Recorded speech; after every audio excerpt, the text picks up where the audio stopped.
This is lecture 12 of thermodynamic lecture series for diploma students.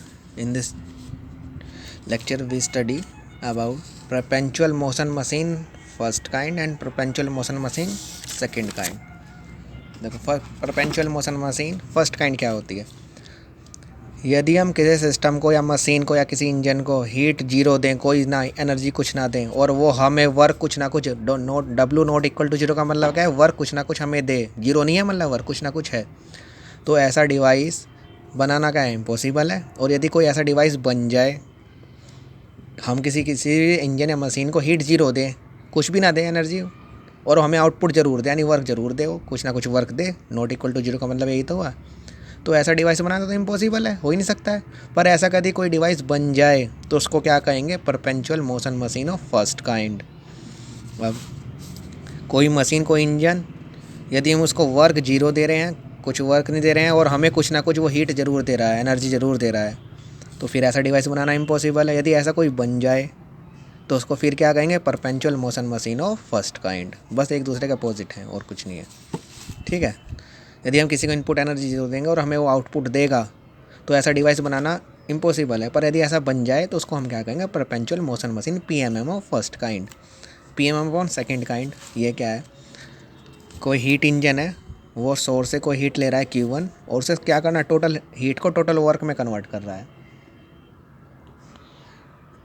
ठीक है। तो ऐसा डिवाइस बनाना क्या है, इम्पॉसिबल है, यही तो कहता है क्लासेस केल्विन प्लैंक स्टेटमेंट। पर यदि कोई ऐसा डिवाइस बन जाए जो कि टोटल हीट को टोटल वर्क में कन्वर्ट कर दे, तो ऐसे डिवाइस को हम क्या कहेंगे, perpetual motion machine of second kind, क्योंकि टोटल हीट को टोटल वर्क में कन्वर्ट नहीं किया जा सकता है। और यदि कोई ऐसा कर दे तो उसको क्या कहेंगे, perpetual motion machine of second kind. अब क्या आता है नेक्स्ट, एक टॉपिक बचा हुआ था, स्टडी फ्लो एनर्जी इक्वेशन।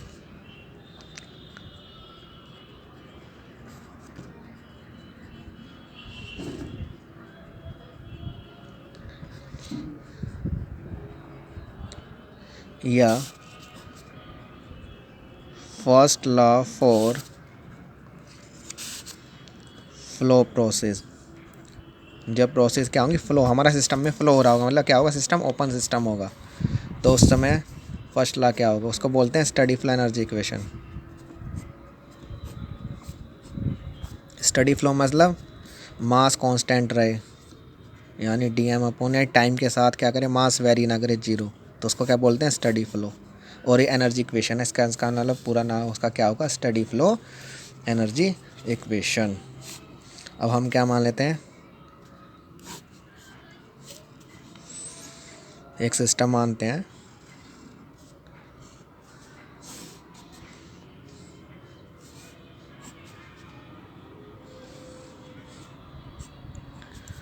इधर से सेक्शन 1 है जो कि हमारा इनपुट सेक्शन है, मान लो M1 वहाँ जाता है और इधर से M2 रिजेक्ट हो जाता है, ये सेक्शन 2 है, आउटपुट सेक्शन है। इधर हमारे इनपुट क्या है, U1 क्या इंटरनल एनर्जी है हमारी, P1 प्रेशर है इनपुट में, V1 वॉल्यूम है, C1 वेलोसिटी है इनपुट पर, Z1 क्या है, हमारी हाइट है, मान लो डेटम ये है,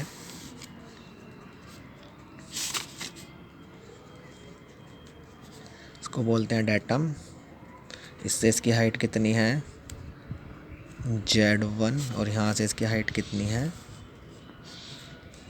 Z2। और ये वर्क, इसको ही वर्क प्रोड्यूस वर्क दे रहा है, और हम इसको हीट कितने क्यू हीट दे रहे हैं, ठीक है। ऐसे ही क्या है, U2 इंटरनल एनर्जी आउटपुट पे है, M2 क्या है, आउटपुट मास है, M1 क्या है, इनपुट मास है, P2 V2 is pressure and volume at out section 2 और output, Z2 is height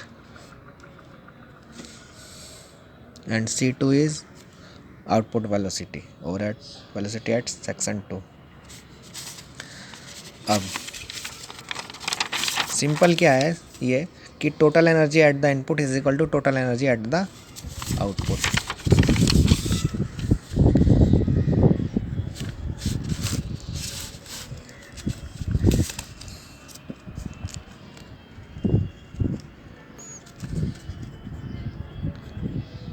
output.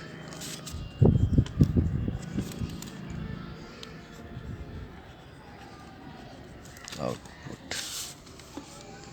Total energy input equal to total energy output.